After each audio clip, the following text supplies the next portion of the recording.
বুড়ুর কথা। বিশ্বের বৃহত্তম রঙের উৎসব দোল বা হোলি ফাল্গুন মাসের পূর্ণিমা তিথিতে রাধাকৃষ্ণের প্রেম ও বসন্তের আগমন উপলক্ষে পালিত একটা প্রধান হিন্দু উৎসব, যা রং, আনন্দ ও ঐক্যের প্রতীক। প্রতি বছর আড়ম্বরের সঙ্গে পালিত হয় এই রঙের উৎসব। তবে বন্ধুরা, তোমরা জানো কি, হোলির ঠিক আগের 8 দিনে আরেকটা উৎসব পালিত হয়, যার নাম হোলাষ্টক। এই হোলাষ্টকের 8 দিন হিন্দু শাস্ত্রে অশুভ বইলা বিবেচিত হয়। এখন প্রশ্ন হইল, ওই বিশেষ 8টা দিন রে হোলাষ্টক কেন কয়? তোমরা জানো কি, ওই অশুভ 8 দিনে কোন কোন কাজগুলি ভুল কইরাও করতে নাই? তাছাড়া এই সময়ে কোন কাজগুলি করলে শুভ ফল দেয়? জ্যোতিষশাস্ত্র মতে হোলাষ্টকে কোন গ্রহের প্রভাব বাড়ে? 2026-এ হোলাষ্টক শুরু ও শেষের তারিখগুলি কি? চলো বন্ধুরা, আজকের পর্বে এই প্রশ্নগুলির উত্তর জানার চেষ্টা করি। তার আগে নতুন বন্ধুরা, আগামীতে এই ধরনের তথ্যপূর্ণ ভিডিও পাইতে বুড়ুর কথা চ্যানেলটারে সাবস্ক্রাইব করো। পর্বটা ভালো লাগলে অবশ্যই লাইক ও শেয়ার করো। বন্ধুরা, বুড়ুর কথার 99তম পর্বে তোমরা সবাইকে স্বাগত। আজকের পর্বের বিষয়বস্তু হোলির আগের বিশেষ উৎসব হোলাষ্টক। হোলাষ্টক শব্দটা 2টা অংশ নিয়ে তৈরি, হোলি এবং অষ্টক, মানে হোলির আগের 8টা বিশেষ দিন, যারে হিন্দু শাস্ত্রে অশুভ বা নেতিবাচক বলে গণ্য করা হয়। হিন্দু বর্ষপঞ্জি অনুযায়ী প্রতি বছর ফাল্গুন মাসের শুক্লপক্ষের অষ্টমী তিথির থেকে শুরু হইয়া 8 দিনের মাথায় পূর্ণিমা তিথিতে হোলিকা দহনের দিনে শেষ হয় হোলাষ্টক।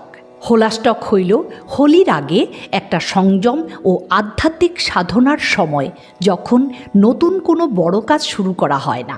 এইটা মূলত উত্তর ভারতে, বিশেষত পাঞ্জাব, রাজস্থান, হরিয়ানা ও উত্তরপ্রদেশে অত্যন্ত গুরুত্বের সাথে পালিত হয়। আজকাল বাঙালি হিন্দুদের মধ্যেও এই দিনগুলির গুরুত্ব ক্রমশ বাড়তাছে। এখন প্রশ্ন হইল, কেন এই 8টা দিন রে অশুভ মানা হয়? ধর্মীয় বিশ্বাস এই সময়ে গ্রহগুলির অশুভ প্রভাব ছড়ায় এবং নেতিবাচক শক্তি প্রবল হয়।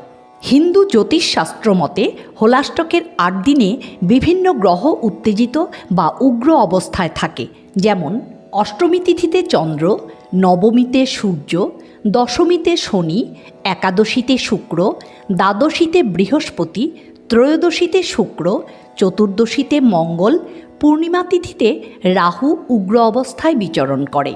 এই জন্যই এই সময়ে কোনো শুভ কাজ এড়ানোর পরামর্শ দেওয়া হয়েছে। আবার বিষ্ণু পুরাণ মতে হোলাষ্টকরে অশুভ মনে করার পেছনে পৌরাণিক বিশ্বাস হইল, রাক্ষস রাজা হিরণ্যকশিপু তার পুত্র ভক্ত প্রহ্লাদরে ফাল্গুন শুক্লাপক্ষের অষ্টমী তিথির থেকে পূর্ণিমা পর্যন্ত টানা 8 দিন ধইরা নির্মমভাবে অত্যাচার করছিলেন নিজে পুত্রের পূজা পাওয়ার জন্য। তাই এই 8 দিন রে কষ্ট ও অশুভ সময়ের প্রতীক মনে করা হয়। চলো জাইনা নেই, এই অশুভ সময়ে কোন কোন কাজ ভুল কইরাও করতে নাই। ধার্মিক বিশ্বাস এই 8 দিনের মধ্যে নতুন কোনো বাড়ি তৈরি করতে নাই, গৃহপ্রবেশ করাও অনুচিত। এই সময়ে কোনো গাড়ি কিনতে নাই। সোনা, রূপা, হীরা বা কোনো শুভ ধাতুও এই সময় না কেনাই ভালো। নতুন কোনো ব্যবসা, সম্পত্তি ক্রয়, মুন্ডন, নামকরণ এবং নতুন কোনো শিক্ষার সূচনা করতে নাই। হোলাষ্টকের মধ্যে বিয়ে না করাই উচিত, এমনকি বিয়ের পাকা কথাও বলা উচিত নয়। এইবার বলি কোন কাজগুলি করা এ সময় শুভ। হোলাষ্টকের সময়ে পূজা, জপ, দরিদ্ররে খাদ্য ও বস্ত্র দান এবং হরিনাম বা হনুমান চালিসা পাঠ করা অত্যন্ত শুভ বইলা মনে করা হয়। এতে জীবনে সফলতা আইব।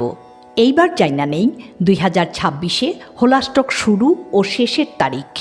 হোলাষ্টক শুরু হয়ে গেছে 24 ফেব্রুয়ারি 2026 মঙ্গলবার সকাল 7:01 থেকে। হোলাষ্টক শেষ হইব 3 মার্চ 2026 মঙ্গলবার হোলিকা দহনের দিন সন্ধ্যায়।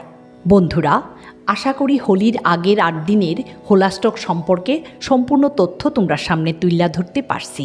তাই আজকের মতো বুড়ুর কথা এখানেই শেষ করতেছি।